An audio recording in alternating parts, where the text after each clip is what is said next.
हे आप सुन रहे हो यार मोहम्मद सेलर और हम प्रस्तुत हैं आज आपके सामने एक और नई पोएम के साथ जो हमने कल ही लिखी थी।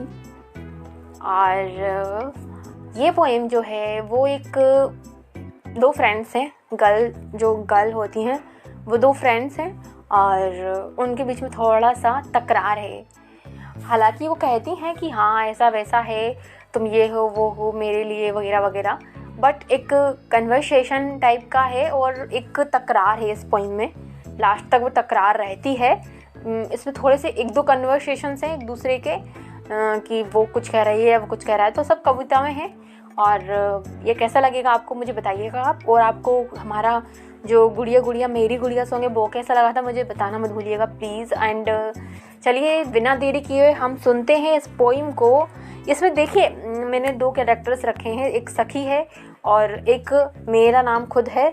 मेरा नाम जो प्रोनाउंसिएशन किया है मैंने उसमें उमहा किया है, ठीक है। तो फिर अब इस कविता का नाम मैंने कुछ दिया नहीं है, मैंने इसमें उमहा सखी लिखा है ओनली, क्योंकि नाम नहीं हो सकता इस कविता का, या होगा तो फिर अलग रहेगा। तो मैंने इसका नाम अभी उमा सखी दिया है। एंड बिकॉज थिंग ऐसी बहुत सारी कविताएं आ सकती हैं, तो फिर अभी ये है, देखते हैं फिर कभी कुछ होता है तो। बाकी हम सुनने जा रहे हैं इस कविता को, चलिए शुरू करते हैं।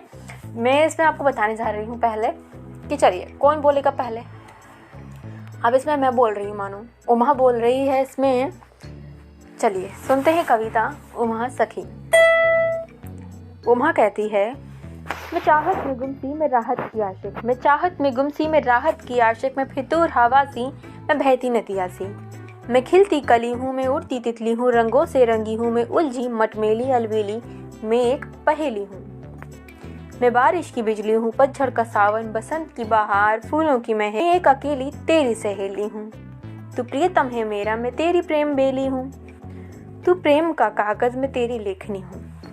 अब इतना सुनकर जो हमारी सखी रहती है वो बोलती है, मन तेरा मंदिर मैं उसकी देवी हूँ, तू है संगीत मैं स्वर की देवी हूँ, मैं ईश्वर हूँ तेरा तू संतान मेरी, तू है कवि मैं कविता हूँ तेरी,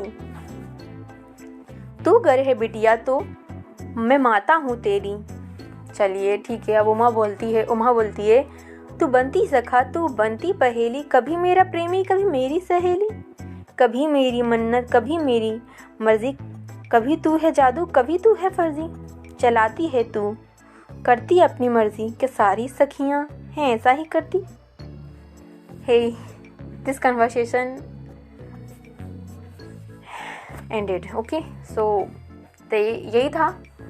अब ये किस चीज़ के ऊपर था, ऐसा होता है ना कि अब हमारे साथ ऐसा होता है कि जब हम फ्रेंडशिप में होते हैं या फिर हम किसी भी रिलेशनशिप में होते हैं, लाइक हम ब्रदर सिस्टर्स को ले लें या फिर सिस्टर्स को ले लें या फिर हस्बैंड वाइफ या फ्रेंड्स जो भी रहता है, कोई सा भी रिलेशन ले लें, तो अक्सर ऐसा होता है कि एक पर्सन जो होता है वो ज़्यादा झुकता है हर चीज़ के लिए।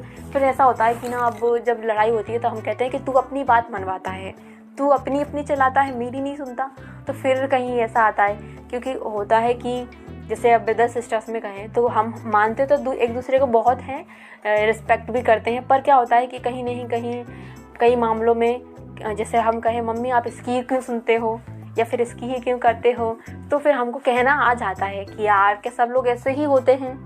तो फिर बस वही कन्वर्सेशन इसमें थोड़ा लिया गया है। और हालांकि जैसे कि कहा है तू है कभी मैं कविता हूँ तेरी, ये कहने का मतलब है कि ना, मतलब कि तो मेरे लिए बहुत कुछ हो वगैरह वगैरह, ऐसी चीज़ें बहुत सारी बताने की कोशिश की गई है। कोई हो सकता है इतना हमारे लिए ख़ास है कि वो मन्नत है हमारे लिए, परंतु फिर भी वो हमारे लिए कभी कभी ऐसी चीज़ें कह देता है कि हम सोचते हैं यार क्या है, हम इसको इतना इम्पोर्टेंस दे रहे हैं और ये हमारे साथ ऐसा कर रहा है।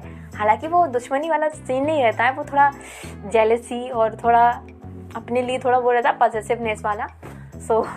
तो आपको ये कन्वर्सेशन कैसा लगा था मुझे ज़रूर बताइएगा। अब मिलते हैं कल एक न्यू पॉडकास्ट और पोएम के साथ में। तब तक के लिए सुनते रहिए, मस्ती करिए, मौज से रहिए।